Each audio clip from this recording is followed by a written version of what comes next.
Yo, what's up sa inyo guys? Dieter nga pala, nagbabalik dito sa panggap serya namin ni Don PJ. Kala nyo, tumigil na kami no? Hindi. Nagkasakit kasi si Don PJ. Kaya hindi mo na nakapag-vlog. So guys, patuloy pa rin tayo sa pagiging healthy. Pero yun, itong video na to, kita nyo naman, nagpe-prepare ako ng pagkain namin ni Don PJ para mamaya.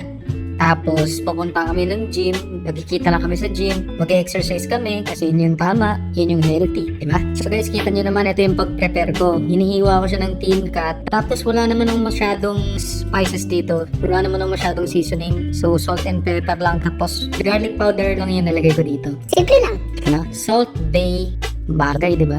Maging chef na lang ako, huwag ako mag-gym, no? Ano tingin nyo guys? Charot! So, naligo muna ako, tapos rekta na sa gym. A few moments later. So guys, nandito na kami sa gym. Welcome back, Don PJ. Panoorin nyo kami. O yan, nagpapapogi pa rin. Ang lakas, kitang dito, iniispatan pa ni Sir King yan. Diba? Si Sir King talagang consistent din to. Si Sir King yung lagi kong kasama sa pag-gym nung wala si Don PJ. Ala, ganadong ganado. Okay, mirror shot muna. Let's go. Nag-flex pa. Ganun ba yun? At si Sir King malapit to. Kasi nga, bodyguard siya ni Don PJ. Dapat lang magkalakas siya para maprotektahan niya si Don PJ. Tama? Tama. Guys, check nga yung form namin. Tsaka yung physique namin. Pa-check naman kung okay ba. Sapat pa. Mabilis nga lang kami nag-workout. Tapos nagyaya na sila kasi nagugutom na daw sila. Dumiretso na kami dito sa bahay. Kasama namin si Sir King tsaka si Sir Allen. Yan nga pala, meet Sir Allen guys. Ang bite-bite niyan. Tsaka pakalina yan.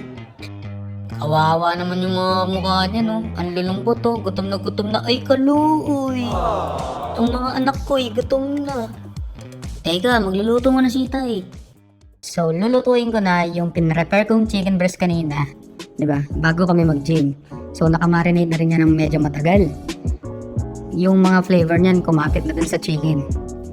Yan. Lutuin ko lang to guys. Tapos, yan, nag-boil din ako ng egg para extra protein. Diba? Sa mga nag-gym dyan, tama naman tong ginagawa namin, di ba po? So, comment na lang po kayo kung may mali dito sa mga ginagawa namin at malaking tulong po yun. Tapos, i-like and share nyo na rin. Tapos, follow nyo na rin ako guys. So, ito po yung finished product nung pagkaluto ng chicken breast. Isa-serve ko na sa kanila. Tapos, tingnan mo yung reaction nila. Diba? Sinabi ko kasi sa kanila na ganyan yung reaction nila. Para may pang thumbnail ako, diba? Na parang, wow! Kakaiba yung gawa ni Sir Diggs. Diba? Mapapaano talaga. Maganda sa picture, diba? Teka, bakit may lumpiang toge dyan? Hindi sa akin yan Hindi ako yan. Skip. Yan, kitang-kita niya naman, diba? Enjoy nila yung pagkain. Alam niyo, masarap din talaga mag-diet Yung tipong alam mo sa sarili mo na okay itong kinain ko Na hindi ako nag-fast food, hindi ako nag-junk food. Diba? Okay din siya sa pakiramdam. Very nice siya. Tapos yan, kain-kain lang kami. Tamang usap lang. Chismis lang ako. Kesyo si King Renard, hindi naliligo after mag-basketball. Ay, joke lang yun. Huwag kayo maniwala. Pero totoo yun.